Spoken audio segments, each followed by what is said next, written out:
Zomato کا ایک اور جھٹکا، اب دوری کے حساب سے وصول کیے جائیں گے ڈیلیوری چارجز۔ معروف food delivery plate form Zomato نے صارفین کسٹمرز کو ایک اور جھٹکا دیا ہے۔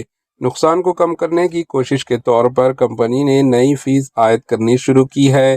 اب سے فاصلے کے حساب سے لانگ ڈسٹینس سروس فیس لی جائے گی، یعنی اگر آپ کسی دور دراز ہوٹل یا ریسٹورنٹ سے کھانے کا آرڈر دیتے ہیں تو آپ کو ایکسٹرا چارج ادا کرنا ہوگا۔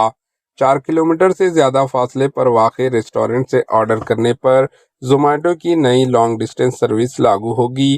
اگر ریسٹورنٹ اور ڈیلیوری ایڈریس کے درمیان فاصلہ 4 سے 6 کلومیٹر ہے اور آرڈر کی قیمت 150 روپے سے زیادہ ہے تو کسٹمر سے 15 روپے ایکسٹرا فیس لی جائے گی۔ اگر فاصلہ 6 کلومیٹر سے زیادہ ہو تو آرڈر کی قیمت سے شہر کے حساب سے 25 سے 35 روپے سروس فیس عائد کی جائے گی۔ کووڈ وبا سے پہلے زومیٹو 4 سے 5 کلومیٹر تک کے فاصلے پر کوئی فیس عائد نہیں کرتا تھا۔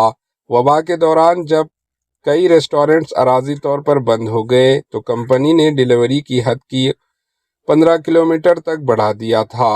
بعد میں اسے بتدریج کم کرتے ہوئے اب فاصلے کی بنیاد پر فیس لینا شروع کیا گیا۔ کمپنی نے ریسٹورنٹ پارٹنرز کو یہ مشورہ بھی دیا کہ سروس چارجز آرڈر کی کل قیمت کی 30% سے زیادہ نہ ہو۔ زومیٹو گولڈ صارفین کی دی جانے والی بارش کے دن اضافی چارج سے چھوٹ بھی ختم کر دی گئی ہے۔ Bureau report, H N news.